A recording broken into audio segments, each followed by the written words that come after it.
Me llamo Julia Hammond. Tengo 38 años. Y si me hubieras conocido hace unos años, habrías pensado que yo era una de esas mujeres que habían triunfado en la vida. Un negocio exitoso, una casa preciosa, un marido encantador que sabía qué tenedor usar en las cenas benéficas. La clase de pareja a la que la gente señala y dice, esa es la meta. No vieron la discreta manera en que dejamos de intentar entendernos. Definitivamente no vieron el marcador. Conocí a Ethan hace 12 años, en una subasta benéfica. Yo estaba allí como ingeniera de sonido, la que se aseguraba de que los micrófonos no chirriaran y de que el trío de jazz no ahogara los discursos. Mi empresa solo tenía 2 años por aquel entonces. Sistemas de sonido personalizados para hogares de lujo y negocios boutique. No era glamuroso, pero me encantaba. Música, ingeniería, resolución de problemas. Era mío. Ethan ni siquiera se suponía que estuviera allí por la causa. Era el acompañante de uno de mis clientes, un promotor inmobiliario con más dinero que gusto. El promotor lo abandonó en nuestra mesa para ir a encantar a los propietarios. Y allí se sentó Ethan. Traje perfecto, sonrisa perezosa, bebiendo un trago que obviamente no le gustaba. No entiendo ni la mitad del arte que están subastando, murmuró, más para sí mismo que para mí. Pero estoy bastante seguro de que esa silla es un crimen. Levanté la vista de mi tableta, donde estaba revisando el programa. Eso no es una silla, dije. Es una estructura de meditación. Él la estudió de nuevo. Parece que alguien perdió una pelea con IKEA. Me reí a carcajadas en medio de una sala donde todos los demás intentaban susurrarse unos a otros sobre valoraciones y fundaciones. Miró mi credencial. Julia Hammond, leyó, ingeniera de audio. Así que eres la razón por la que puedo oír al presentador y no solo los tenedores. Lo intento, dije. Y tú, Ethan Miller, eres un atrezo decorativo profesional. Estoy aquí para que mi amigo parezca casado, o al menos emocionalmente estable. Pasamos el resto de la noche haciendo comentarios discretos e irreverentes sobre la sala. ¿Quién fingía no ver a quién? ¿Quién sonreía con los dientes y quién sonreía con los ojos? En un momento se inclinó y dijo, si alguna vez necesitas un acompañante falso, yo vengo con chistes horribles y la habilidad de recordar el pedido de bebida de todos. En 6 meses, él no era nada falso para mí. Habíamos firmado juntos un contrato de alquiler por un pequeño apartamento con suelos que chirriaban y una buena ventana. Para cuando pasaron 2 años, estábamos planeando una boda y discutiendo sobre los colores de las servilletas como si importara. Lo único en lo que realmente me aferré fue en el acuerdo prenupcial. No era romántico, lo sé. Nada dice te amo como un contrato, bromeó Ethan cuando lo mencioné por primera vez. Pero mi empresa había sobrevivido únicamente porque yo había vivido de ramen y me había perdido cumpleaños para que funcionara. Un mentor me dijo al principio, protege tu negocio como protegerías a un hijo. El amor puede terminar, a los contratos no les importa. Así que insistí. Ethan tenía un título en Derecho, aunque nunca había ejercido. Trabajaba en marketing para Beacon Hill Luxury Properties, ya encantando a la vieja riqueza de Boston para que listaran sus casas adosadas con su firma. Aún así, insistí en que consiguiera su propio abogado para revisar el documento. No quería que el resentimiento futuro creciera en las grietas de no sabía lo que estaba firmando. Tomó el borrador, hizo algunas sugerencias y una tarde en la mesa de nuestra cocina, firmó. Esto no es que apuestes contra nosotros, dijo, haciendo rodar el bolígrafo entre sus dedos. Es que apuestes por ti. Respeto eso. Apoyé mi frente contra su hombro, el alivio inundándome. No tenía idea de que años después ambos estaríamos sentados en un tribunal, mientras ese mismo trozo de papel se convertiría en la única razón por la que mi empresa estaría a salvo de su derecho a reclamar. Los primeros 5 años de matrimonio fueron reales. No perfectos, pero reales. Estaban las cosas pequeñas, calcetines desparejados, discusiones sobre a quién le tocaba cocinar, noches en las que estábamos demasiado cansados para hacer otra cosa que comer cereal en la cama y ver mala televisión. Estaban las cosas grandes, mi primera instalación de alto perfil para un cliente famoso, su primer gran lanzamiento de condominios de lujo el día que recibimos las llaves de nuestra casa en un tranquilo suburbio de Boston. La casa tenía escaleras que chirriaban y un patio lo suficientemente grande para una configuración de altavoces exteriores, que yo, por supuesto, diseñé en 2 semanas. Financieramente estábamos cómodos. No cómodos para tener un jet privado, pero sí para un buen coche en la entrada y vacaciones que implicaban hoteles de verdad, no moteles. Cómodos. Teníamos una cuenta de ahorros conjunta. Yo aportaba alrededor del 70%. Mi negocio había despegado más rápido, y los sistemas de sonido de alta gama no son baratos. Ethan aportaba el resto de su salario, y ambos teníamos acceso completo. Se sentía justo. Éramos un equipo. Si me hubieras preguntado entonces, te habría dicho que confiaba en él completamente. También habría admitido, si me hubieran presionado, que trabajaba demasiado. Me perdía en un proyecto y olvidaba los planes para cenar. Estaba a mitad de la sintonización de un cine en casa cuando mi teléfono vibraba con su mensaje. ¿Sigues viva? Yo me disculpaba, prometía compensarle, y él, por lo general, lo quitaba importancia con una broma.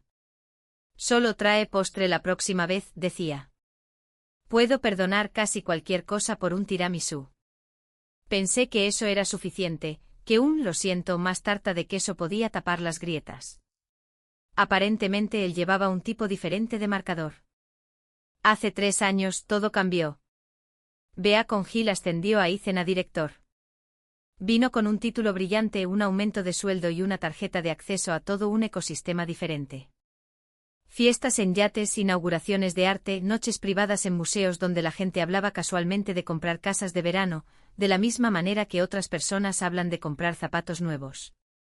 Al principio intenté ser su acompañante. Me metí en vestidos alquilados que no me gustaban mucho. Me equilibré sobre tacones que definitivamente no me gustaban y sonreí durante conversaciones sobre que internado tenía el mejor equipo de Lecroux. Puedo hablar durante horas sobre el tratamiento acústico en habitaciones desafiantes.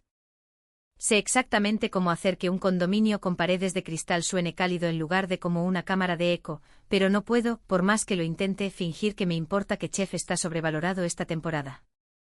Después de un tiempo empecé a rechazar invitaciones. Tengo una instalación temprano, decía.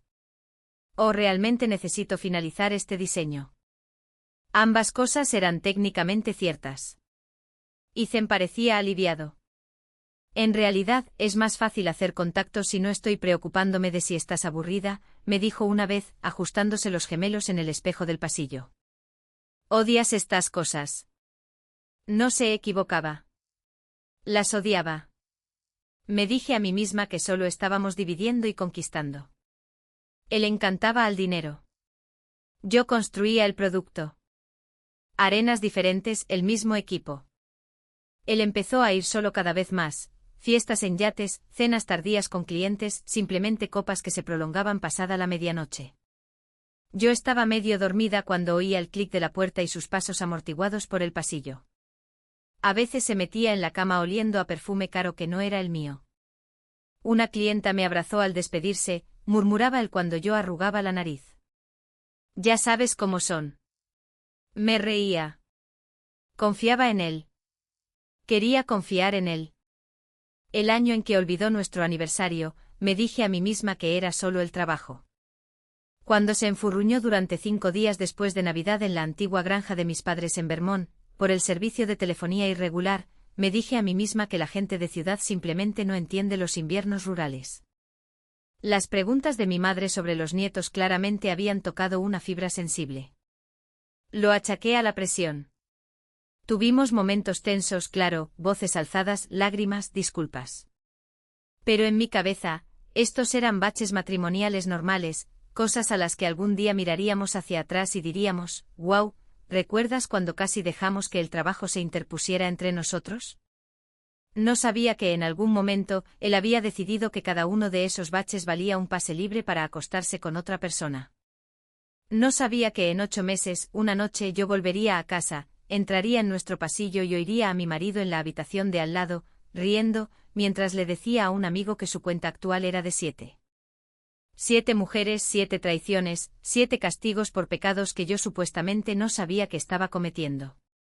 Pero esa noche aún no había sucedido. No en esta parte de la historia.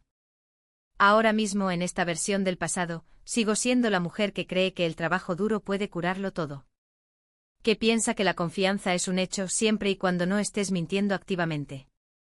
La mujer que todavía piensa que su matrimonio tiene fallas, pero es fundamentalmente seguro. La mujer que aún no sabe que su marido está, cuidadosa y silenciosamente, llevando la cuenta. 8 meses antes de esa confesión en la mesa de centro, llegué a casa un día antes. Se suponía que debía estar en Nueva York para una instalación de 3 días, un ático masivo con cristal de suelo a techo, el tipo de trabajo que paga más en un fin de semana de lo que mi primer año de negocio había generado en total. Mi equipo y yo terminamos antes de lo previsto. El cliente dio su visto bueno felizmente, y yo tomé un tren anterior de regreso a Boston. Durante todo el viaje a casa, imaginé la cara de Ethan cuando me viera. Imaginé dejar mi maleta junto a la puerta, entrar sigilosamente en nuestra habitación y deslizarme bajo las sábanas a su lado. Tal vez él murmuraría algo y me acercaría más en su sueño. Quizás dormiríamos hasta tarde un día de semana por una vez, solo porque podíamos. Cuando deslicé mi llave en la cerradura de la puerta principal, la casa estaba iluminada. Era casi medianoche, no exactamente, las luces apagadas, Netflix pausado, el marido roncando energía. Abrí la puerta en silencio por costumbre, más que por sospecha. No quería despertarlo si se había quedado dormido en el sofá. El aire olía ligeramente a vino tinto y a algo cítrico. Su difusor, probablemente, o quizás una vela. Entonces lo oí. Su risa. Baja, despreocupada. La versión de su risa que usaba cuando no sabía que nadie estaba escuchando. ¿Y cuál es tu cuenta ahora?, preguntó otra voz. Masculina, no del todo familiar, no del todo extraña. Alguien de su mundo. Me quedé helada en la entrada, el asa de mi maleta clavándose en mi palma. Hubo un tintineo de cristal, el sonido de alguien moviéndose en el sofá de cuero que habíamos elegido juntos. La voz de Ethan se escuchó divertida, cansada y extrañamente orgullosa. ¿Contando esta noche? 7, dijo. ¿Pero quién lleva la cuenta? Mi corazón no se detuvo. Si acaso se aceleró. Mi cerebro, sin embargo, se quedó muy quieto. 7. Me dije a mí misma que había oído mal. 7. ¿Qué? ¿Tratos, propiedades, bebidas? Obviamente tú sí, dijo el otro hombre. ¿Los recuerdas todos? ¿Cuál fue la decepción número 7, otra vez? Oh, esa es fácil, respondió Ethan. Ella olvidó nuestro aniversario. Me dejó sentado en Sorelina como un idiota durante 1 hora. El maitre sintió tanto lo ocurrido que nos envió el postre por cuenta de la casa. Mi visión se nubló. La habitación giró, pero el recuerdo era nítido. 2 meses antes, había estado enterrada en una instalación de pesadilla que se había torcido. Estábamos bajo un plazo brutal, y yo estaba hasta las rodillas en cables y código, cuando mi teléfono vibró con el mensaje de texto de Ethan. Cariño, ¿todo bien? Llegas tarde. Había mirado la hora, sentido un vacío en el estómago y me di cuenta, con un horror enfermizo y frío, de que había confundido nuestras fechas en mi calendario. Llegué al restaurante casi 1 hora tarde, sin aliento y pidiendo disculpas. Él había estado furioso, y con razón. Pasé la semana siguiente compensándole, reservas, notas escritas a mano, una escapada de fin de semana. Me había dicho que me perdonaba. Aparentemente en su lugar, lo había marcado como la decepción número 7. ¿Y la número 6? Preguntó el amigo. Se oyó el sonido de alguien sirviendo más vino. La Navidad en la cabaña de sus padres, dijo Ethan, suspirando dramáticamente. 5 días en la Vermont rural, servicio de telefonía irregular, su madre preguntando cuándo le daré nietos como si fuera solo mi trabajo. Creí que me iba a arrancar un brazo. La cabaña, la nieve, las galletas de jengibre desparejas de mi madre, Ethan mirando el techo por la noche como si estuviera atrapado. Discutimos en el coche de vuelta, claro, pero luego hablamos de tener hijos en términos suaves e hipotéticos. Me fui a la cama esa noche pensando que habíamos dado un paso hacia la construcción de algo más grande. Aparentemente él había entrado en nuestra habitación, había abierto su libro de contabilidad invisible y lo había archivado bajo razón para engañar número 6. Me quedé allí en el oscuro pasillo, escuchando cómo mi vida era contabilizada como un programa de fidelidad. No sé cuánto tiempo me quedé. Lo suficiente para darme cuenta de que no estaba equivocada. Lo suficiente para entender que no estaban hablando de alguna cuenta metafórica en broma. «Estás loco, tío», dijo el amigo. «Realmente emparejaste ya sabes, con algo específico que ella hizo».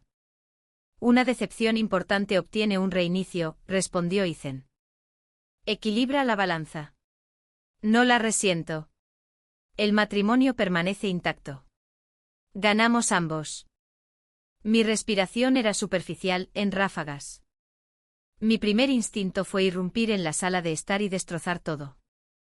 Gritar, exigir explicaciones, arrojar las copas de vino a la chimenea solo para oír algo romperse que no fuera yo. En cambio, hice algo que todavía no reconozco del todo como mío. Me alejé. Muy despacio, muy en silencio. Cogí mi maleta, abrí la puerta principal y salí de nuevo a la fría noche.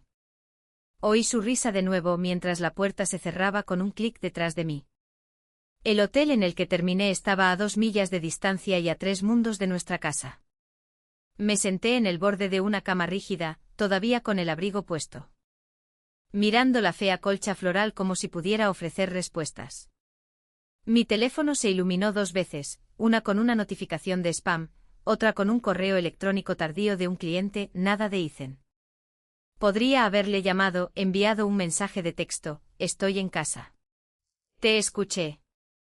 En cambio, hice lo que siempre hago cuando un sistema falla, hice inventario. ¿Lo había descuidado? Sí, a veces. ¿Me había saltado cenas? Absolutamente. ¿Había permitido que mi trabajo me absorbiera por completo? Más de una vez. ¿Hacía algo de eso que lo que él estaba haciendo estuviera bien? Mi cerebro se retorció tratando de darle sentido. Si yo fuera mejor, más atenta, más cariñosa, más disponible, no habría habido 7. Estaría él ahora mismo en casa, solo y leal, en lugar de brindando por su última justificación con un amigo. Alrededor de las 3 de la mañana, me di cuenta de algo que me hizo sentir físicamente enferma. Si me despertara mañana y le prometiera que sería perfecta de ahora en adelante sin citas perdidas, sin noches tardías, sin aniversarios olvidados, aún estaría casada con un hombre que se acostó con otras 7 mujeres y se convenció a sí mismo de que tenía derecho a hacerlo. Incluso si arreglaba todo lo de mí que a él no le gustaba, seguiría estando con alguien que creía que el amor era un libro de contabilidad y la infidelidad, un reembolso. No dormí esa noche, pero algo dentro de mí se apagó. No mi corazón, todavía no. Eso llevaría meses. Solo la parte que asumía que estábamos en el mismo equipo. Volví a casa a las 8 de la mañana. La casa se veía exactamente igual que la noche anterior, como si nada hubiera cambiado en absoluto.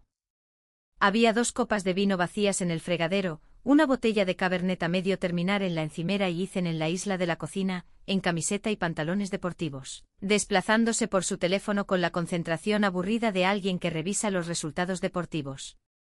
Levantó la vista sorprendido. «Jules, has vuelto temprano». Se inclinó ofreciendo su mejilla automáticamente. Dejé mi bolso y me serví café en su lugar. «¿Cómo fue la instalación?», preguntó. «Bien», dije. «Terminamos antes de lo previsto». «Bien», respondió, tocando su teléfono. «Deberías facturarles antes del viernes para que entre en este trimestre». Lo observé por un momento, la postura relajada, el tono casual, la forma en que su pelo se levantaba por detrás como si hubiera dormido bien. «¿Noche ocupada?», pregunté. No parpadeó. «Tranquila. Simplemente me puse al día con el trabajo y me acosté temprano». La mentira era tan fluida que casi me impresionó. También dolió más de lo que esperaba. No solo porque era una mentira, sino porque era práctica. Este no era un hombre tropezando con su primera mentira. Este era alguien que sabía exactamente cómo decir lo que yo quería oír. Volví a casa anoche, dije con su pulgar aún sobre la pantalla. ¿Qué? Volví a casa anoche, repetí, alrededor de medianoche. Me miró fijamente, los ojos entrecerrándose ligeramente. Te escuché en la sala de estar, continué, con alguien, un hombre. Hablabas de tu cuenta. 7, creo. El color desapareció de su rostro por un segundo, lo suficiente para que yo supiera que no estaba loca y no estaba equivocada. Luego la sangre volvió, ruborizando sus mejillas, mientras su expresión se endurecía. «¿Me estabas espiando?», espetó. Casi me río. Entré en mi propia casa, Ethan. ¿Espiaste? Escuché a mi marido hablar de cuántas veces me ha sido infiel como si estuviera acumulando puntos de fidelidad, repliqué. Eso no es espiar. Eso es oír una confesión. Apartó su silla y se puso de pie, con las palmas de las manos apoyadas en la encimera. No es lo que piensas. Mi corazón hizo esa cosa horrible de inclinarse hacia adelante, desesperado, esperanzado. Por favor, di que no es lo que pienso. Dime que 7 es una broma. Dime que oí mal. ¿Qué es entonces? Pregunté. Porque sonó como si hubieras estado acostándote con otras mujeres, y emparejando a cada una con una gran decepción que crees que te causé. Me miró fijamente durante un largo momento con la mandíbula apretada. Luego se rió. No una risa feliz, ni siquiera una amarga, solo una risa hueca. Bien, dijo. ¿Quieres la verdad? Sí, he estado viendo a otras personas, 7 de ellas. Una por cada vez que realmente me has decepcionado en este matrimonio. Sentí que mis rodillas flaqueaban y agarré el respaldo de una silla para sostenerme. ¿Estás bromeando?, susurré. No, dijo. ¿Crees que eres la única que se sacrifica? He sido secundario a tu trabajo, a tus clientes, a tus proyectos durante años. ¿Tienes alguna idea de lo que fue sentarme solo en ese restaurante en nuestro aniversario, o estar atrapado en esa cabaña, aislado del mundo, mientras tu madre me acosaba con preguntas sobre nietos como si fuera un electrodoméstico defectuoso? Entonces, en lugar de hablar conmigo, dije lentamente, en lugar de decir, oye, me duele, o podemos ir a terapia, creaste un sistema donde obtienes una infidelidad gratuita por cada vez que decides que te he fallado. Se encogió de hombros como si estuviéramos discutiendo algo logístico, como dividir la factura de la gasolina. Decidí que tenía derecho a alguna compensación por el abandono emocional, dijo. Un encuentro por cada decepción importante. Equilibra las cosas. No te guardo rencor. Mantenemos el matrimonio intacto. ¿Compensación? Repetí, como un cupón. No seas dramática, Julia. Tienes una tarjeta perforada secreta de infidelidad que actualizas cada vez que crees que he metido la pata, dije. Eso no es dramático. Eso es psicótico. No es como si estuviera teniendo una aventura. Él dijo, son solo incidentes separados. No significan nada. No estoy emocionalmente involucrado, es solo físico. Lo miré fijamente buscando algún destello de vergüenza, alguna señal de que entendía lo que estaba diciendo. No había nada. Eso lo hace mejor. Pregunté en voz baja. Que hayas estado acostándote metódicamente con diferentes mujeres como castigo, en lugar de enamorarte de una sola. Su mirada no vaciló. Me ha impedido resentirte. Nos ha mantenido funcionando. ¿Nosotros? Miré alrededor de la cocina, la cafetera que habíamos elegido juntos, el feo frutero de cerámica que su hermana nos había dado, el calendario de corcho con nuestras citas, cenas y cumpleaños ordenadamente escritos en diferentes colores. Nuestro matrimonio terminó, dije lentamente, la primera vez que decidiste, por tu cuenta, que tenías permiso para engañarme. Simplemente no te molestaste en decirme que lo habías dado por terminado. Se enderezó, la mandíbula tensa. Bueno, ahora lo sabes. Entonces, ¿qué vas a hacer al respecto? Pensé en la mujer que había sido incluso 12 horas antes, la que aún creía que el trabajo duro podía arreglar cualquier cosa. Pensé en la chica de la subasta benéfica, riendo con él por las sillas feas y las esculturas caras. Pensé en el marcador para el que nunca me había apuntado. Voy a seguir contando, dije. Y luego cogí mi café, pasé junto a él y salí de la habitación. No me derrumbé. No grité. Ni siquiera hice una maleta. Me senté en mi coche en la entrada, con el motor apagado, mirando la tenue escarcha que se arrastraba por el parabrisas, y sentí que algo dentro de mí encajaba. Una parte de mí que había estado pidiendo a gritos migajas de consuelo durante años, finalmente se quedó en silencio. No curada, no entumecida, simplemente terminada. Para cuando salió el sol, el terminado, se había transformado en algo más frío, centrado, estratégico. Porque si Ethan creía que el matrimonio era un libro de contabilidad, entonces yo había terminado de jugar a ser cajera. Al día siguiente llamé al trabajo y le dije a mi asistente que necesitaba unos días personales. ¿Todo bien?, preguntó ella. Miré mi reflejo en el cristal del microondas, el rímel de la noche anterior corrido, el pelo enredado, el fantasma de una mujer que no había dormido, y dije, lo estará. Me duché, me vestí y me trencé el pelo hacia atrás como siempre hacía en los días de grandes instalaciones y abrí mi portátil. Luego busqué en Google el nombre que ya sabía que encontraría. Caroline Rothman, la mejor abogada de divorcios de Boston, el tipo de abogada cuyo nombre hace que la gente baje la voz. El tipo de abogada que los hombres ricos contrataban cuando querían arruinar a sus exesposas, o ocasionalmente el tipo que yo contrataba para arruinar sus planes. Había sabido de ella hace años por un mentor que, medio en broma, había dicho, Julia, conoce a la mejor abogada de divorcios de la ciudad antes de que la necesites. Es la misma lógica que comprar un seguro contra incendios antes de que el edificio se queme. En ese momento me reí. Ahora no me reía. Su asistente contestó al segundo timbrazo. Caroline tenía un hueco esa tarde. El universo aparentemente había decidido que era mi turno. Caroline se veía exactamente como alguien a quien nunca querrías enfrentar en un tribunal, postura recta como un alfiler, cabello recogido en un moño bajo y brillante, gafas que la hacían parecer que podía ver a través de los huesos. Julia, dijo mientras entraba en su oficina. Estoy familiarizada con su empresa. Sus instalaciones en Back Bay son impresionantes. Cumplido anotado. Confianza ganada. Me senté y luego le conté todo. No dramáticamente, no con lágrimas, solo de forma objetiva. Como informando de un fallo en uno de mis propios sistemas. Le conté sobre la conversación escuchada, la cuenta, el libro de contabilidad de traiciones disfrazadas de reequilibrio. Le conté sobre el aniversario, la cabaña de Vermont, las 7 mujeres. Caroline no se quedó sin aliento. No garabateó frenéticamente.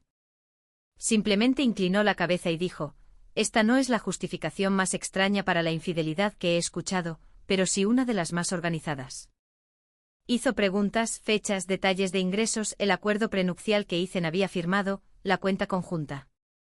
Su tono nunca cambió, nunca juzgó. Operaba como una cirujana preparándose para una operación. Massachusetts permite el divorcio sin culpa, explicó. Pero la culpa puede influir en las negociaciones sobre la división de bienes.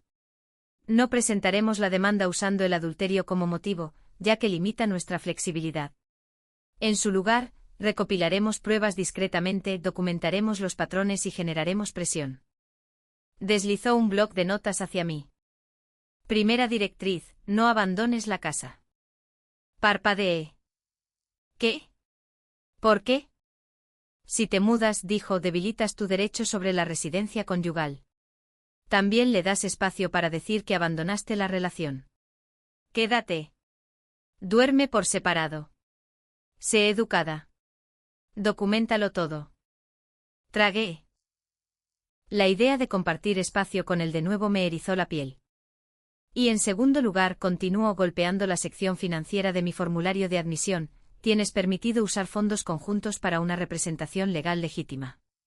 Siempre que no vacíes la cuenta y lo documentes, el tribunal lo considerará justo. La miré fijamente. ¿Estás diciendo que puedo usar los ahorros conjuntos? Ella asintió. Sí, solo deja una cantidad proporcional para él. Pensé en la cara de Ethan cuando había preguntado, ¿qué vas a hacer al respecto? Pensé en las 7 mujeres. Pensé en la cicatriz invisible que cada una me había dejado, mientras él creía, con complacencia, que había equilibrado la balanza. Y me di cuenta de algo. Esto no era venganza. Esto era supervivencia. $35.000. Ver el número en la pantalla debería haberme hecho estremecer. No lo hizo. Transferí el dinero de nuestra cuenta de ahorros conjunta a la cuenta fiduciaria de Caroline. Documenté el retiro.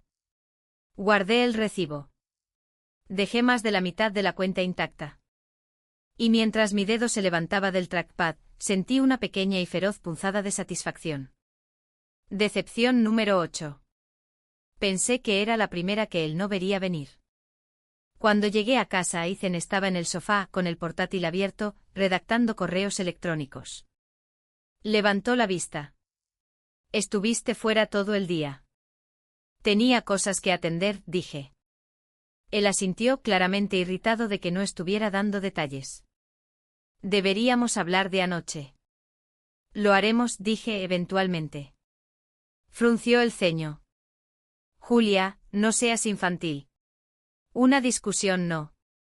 Una discusión, lo interrumpí. Esto no fue una discusión. Esto fue que admitiste que me has estado engañando durante años. Cerró el portátil lentamente. No hice trampa, dijo con calma. No en el sentido emocional. Te has acostado con 7 mujeres. 7 encuentros aislados, dijo con firmeza. No relaciones. Hay una diferencia. Para mí no la hay. Algo parpadeó en su expresión, irritación, quizás. ¿O miedo que no admitiría? Esa noche dormí en el dormitorio de invitados. Ethan no preguntó por qué. Al día siguiente probó una táctica diferente, amabilidad. Después de eso, frustración. Luego, comentarios pasivo-agresivos. Para el cuarto día, se había instalado en una normalidad inquietante, como si mi silencio fuera una molestia, no un límite. No fue hasta el día 10 que se quebró. Estábamos en la cocina, yo untando mantequilla de cacahuete en una tostada, él sirviendo una copa de vino. Demasiado temprano para eso, pero no comenté. Entonces, dijo bruscamente, ¿vamos a hablar de esta guerra fría infantil que estás orquestando? No levanté la vista. Estoy desayunando. Él golpeó la encimera. Julia, deja de actuar como si hubiera asesinado a alguien. Me decepcionaste. Busqué el equilibrio. Es un sistema. Funcionó. ¿Un sistema? Repetí.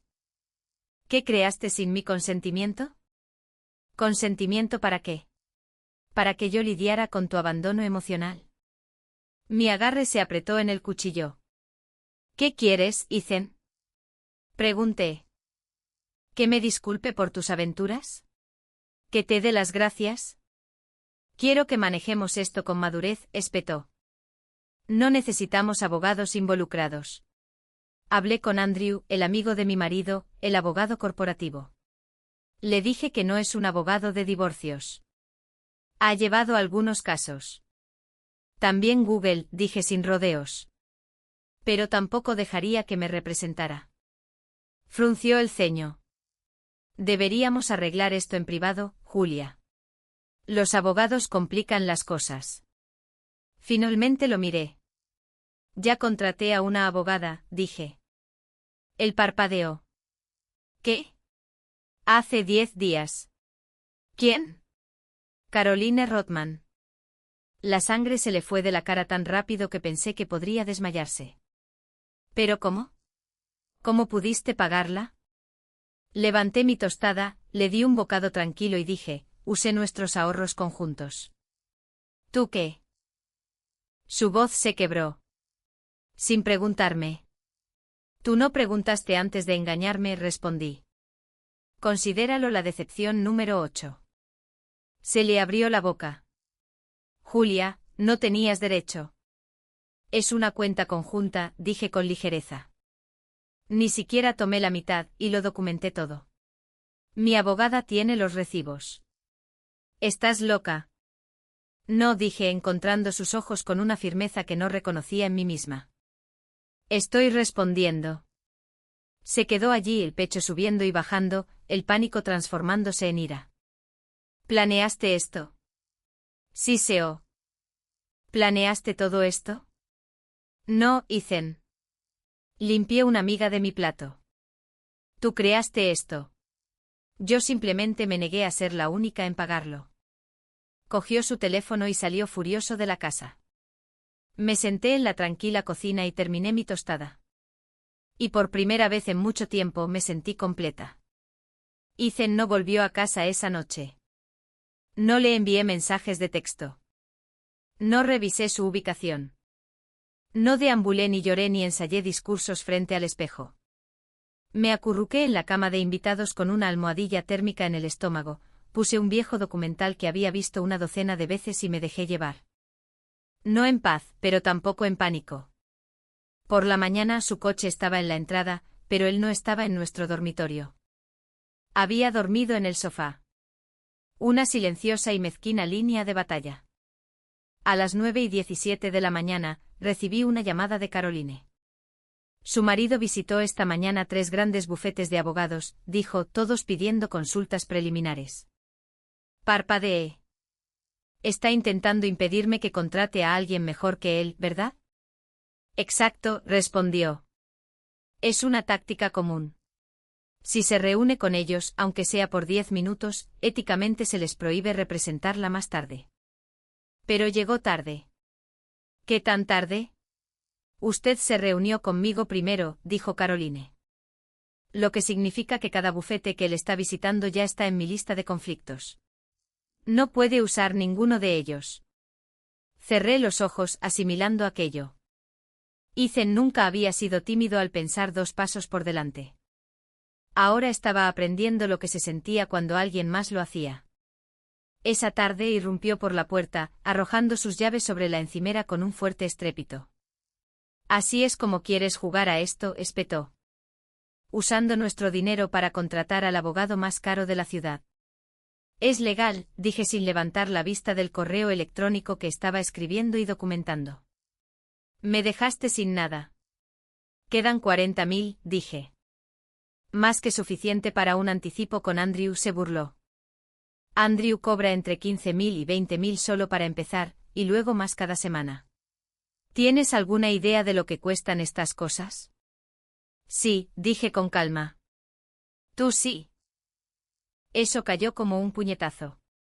Porque Ethan, que gastaba como si la riqueza futura estuviera garantizada, nunca se había detenido a considerar si la riqueza futura tenía suficientes fondos presentes para sostener un divorcio. Su cuenta corriente tenía quizás $4.000 en un buen día. Sus tarjetas de crédito vivían al límite gracias a trajes de diseñador, cenas seleccionadas y viajes de negocios que en realidad eran una tapadera para su infidelidad.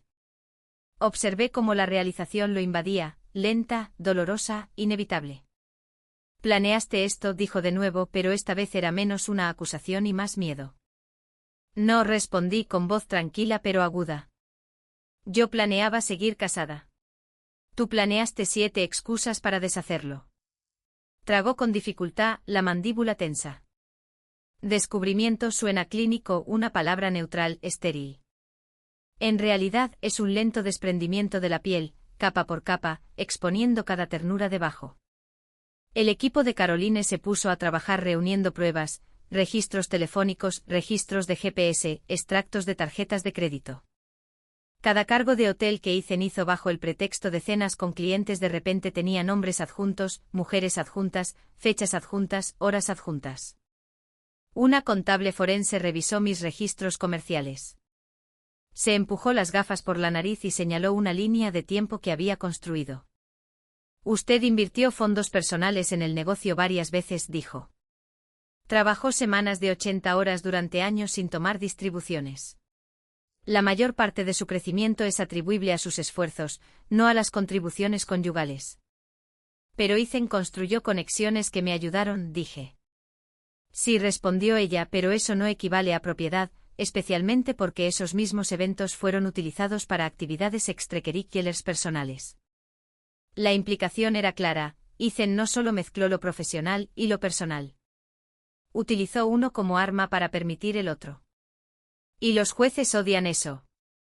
Esa fue la última conversación que tuvimos en 3 días. Al cuarto día, me acorraló en el pasillo. Necesitamos hablar, dijo. Su voz era tranquila. Demasiado tranquila.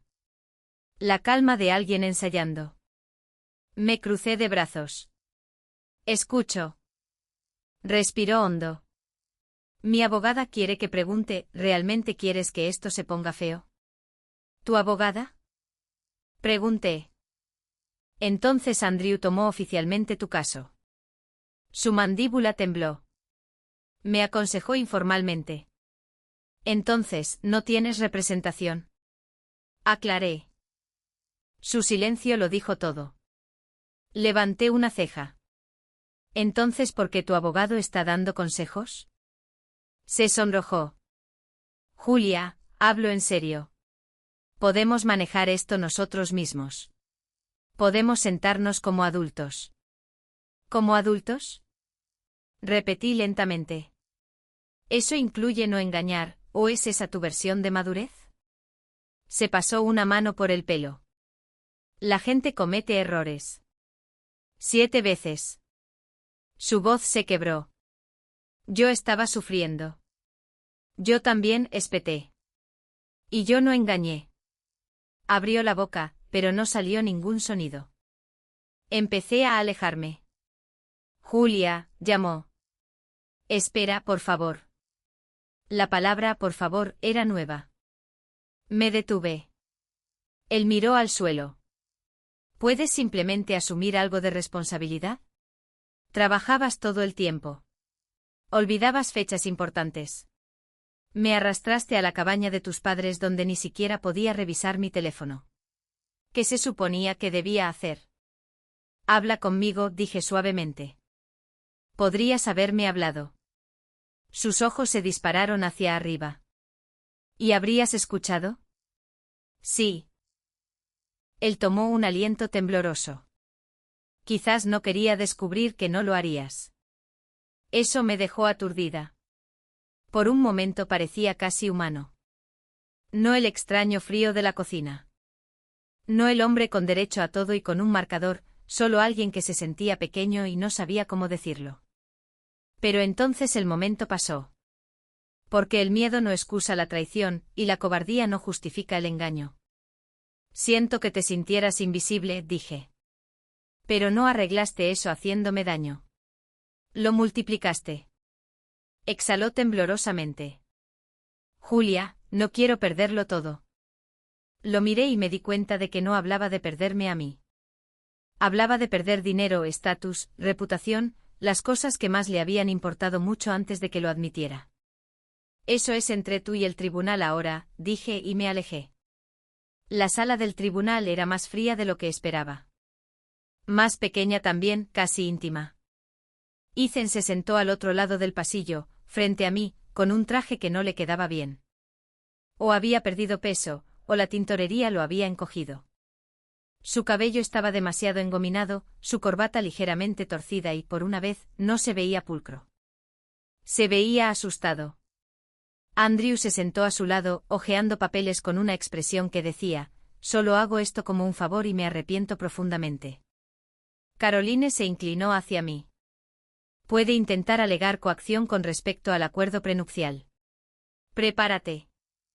Así lo hice. Pero cuando Andrew se puso de pie, se aclaró la garganta y comenzó, fue casi ridículo. Su señoría, Ethan fue presionado a firmar el acuerdo prenupcial sin comprenderlo completamente. Caroline se puso de pie antes de que terminara. Su señoría, dijo ella suavemente. Ethan tiene un título en derecho. Andrew se quedó helado. El juez levantó la vista por encima de sus gafas. ¿Es esto cierto, señor Miller? Ethan se retorció. Yo sí, pero no ejercí. ¿Y tuvo usted un abogado independiente que revisara el acuerdo prenupcial? Preguntó Caroline. Ethan tragó. Sí. El juez se volvió hacia Andrew. ¿Abogado? Andrew cerró el expediente. Nada más sobre ese punto, su señoría. Caroline no sonrió, pero sentí su satisfacción irradiar como calor. Caroline introdujo el patrón de conducta conyugal indebida. Andrew objetó. El juez lo permitió. Relevante para las consideraciones de distribución de bienes, dijo. Recibos de hotel, cargos de tarjetas de crédito, registros telefónicos, 7 nombres, 7 marcas de tiempo, 7 justificaciones etiquetadas como decepción importante en los propios mensajes de Ethan a su amigo. Ethan miró fijamente la mesa como si deseara que lo tragara entero. Cuando Caroline mostró un recibo del Haven Boutique Hotel, fechado la misma noche en que Ethan me dijo que tenía una cena con un cliente, Andrew se frotó la frente como si tuviera una migraña.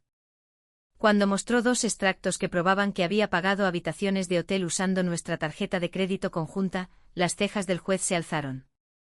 Cuando reveló que uno de sus incidentes de compensación había ocurrido la misma noche en que yo me reunía en secreto con su jefe para planear una celebración sorpresa de ascenso para él, la cara de Ethan se descompuso por completo. Por primera vez desde que esto comenzó sentí algo real de él, arrepentimiento. No lo suficiente para deshacer nada, pero sí para mostrar la verdad. No había esperado que las consecuencias llegaran tan condenadamente rápido. Al final de la audiencia, el juez se recostó, juntó las manos con los dedos en forma de tejado y dijo: aconsejo encarecidamente a ambas partes que negocien de manera razonable, dada la evidencia. El tribunal considera válido el acuerdo prenupcial y sustanciales las contribuciones de la demandante. Traducción: el negocio de Julia sigue siendo de Julia. La influencia de Ethan se ha esfumado. El marcador acaba de convertirse en una carga. Ethan no me miró mientras salíamos de la sala. No tenía que hacerlo. Podía sentir el colapso ocurriendo dentro de él. El hombre que una vez creyó que la infidelidad era un sistema se estaba dando cuenta de que había subestimado a la mujer que traicionó. Y esa realización, el día en que el divorcio fue finalizado, Boston estaba inusualmente cálida. Una de esas extrañas tardes de principios de primavera, donde el sol parece esforzarse demasiado y todo huele ligeramente a pavimento descongelado. Me paré en las escalinatas del juzgado, sosteniendo una pila de documentos finalizados que se sentían a la vez demasiado ligeros y demasiado pesados, cuando las puertas se abrieron detrás de mí. Ethan salió por un momento. Ninguno de los dos habló. No llevaba los trajes a medida que solía preferir. Su corbata estaba suelta, su cabello ligeramente crecido, ojeras oscuras y profundas bajo sus ojos. Se veía más pequeño de alguna manera, como si el mundo se hubiera encogido a su alrededor y él no hubiera podido seguir el ritmo. Finalmente dijo: felicidades. Solté un lento suspiro. ¿Por qué? Eres libre, murmuró. Libre para vivir tu vida perfecta. Libre de mí. Libre de todo esto. Tú también eres libre, dije. Puedes seguir con tu marcador sin que el matrimonio se interponga. Se encogió. Por primera vez en meses, pareció sentir algo de verdad. ¿Eres feliz ahora, Julia? Preguntó en voz baja, casi suplicando. ¿Ganaste? Lo miré fijamente. No soy feliz, dije con sinceridad. Pero he terminado de llevar la cuenta en un juego que nunca acepté jugar. Eso lo hizo callar. Después de un momento sacudió la cabeza. Sabes, podrías haber intentado entender. Podrías haber preguntado por qué me sentía tan decepcionado, tan desconectado. Si pregunté, dije suavemente. Durante años simplemente no escuchaste. Estabas llevando la cuenta. Apartó la mirada con la mandíbula tensa, la garganta trabajando. Por si sirve de algo, dijo finalmente con voz baja: si te quise. Asentí. El amor no es una tarjeta perforada, Ethan. Cerró los ojos. Me alejé de él sintiendo algo, no triunfo, no dolor, solo liberación. Adiós, Ethan. No esperé su respuesta. Bajé las escalinatas del juzgado y me adentré en la luz del sol sin mirar atrás ni una sola vez. Esa fue la decepción número 9. Han pasado 6 meses. 6 meses desde que el juez firmó el decreto final. 6 meses desde que Ethan y yo estuvimos en las escalinatas del juzgado. 6 meses desde que entré en un futuro que se sentía como una habitación despojada y a medio terminar, esperando una renovación. Vendí la casa, nuestra casa, la de las escaleras que chirriaban y el patio trasero donde había instalado el primer sistema de altavoces exteriores del que realmente estaba orgullosa. Venderla requirió la firma de Ethan en el acuerdo de venta. Caroline negoció un reparto ligeramente desigual de las ganancias para que yo pudiera gestionar la venta sola. Él obtuvo un poco más de efectivo. Yo obtuve el control. Valió la pena. El mercado de Boston estaba en auge. La casa se vendió en 3 días. Usé mi parte para comprar algo pequeño pero hermoso, un loft en el centro encima del nuevo y elegante showroom que había alquilado 3 meses antes de que se finalizara el divorcio. Un lugar lleno de luz, líneas limpias y paz. Un lugar que era mío. Aquí está la parte que no esperaba, mi negocio explotó. Clientes que solían trabajar a través de la firma inmobiliaria de Ethan comenzaron a llamarme directamente.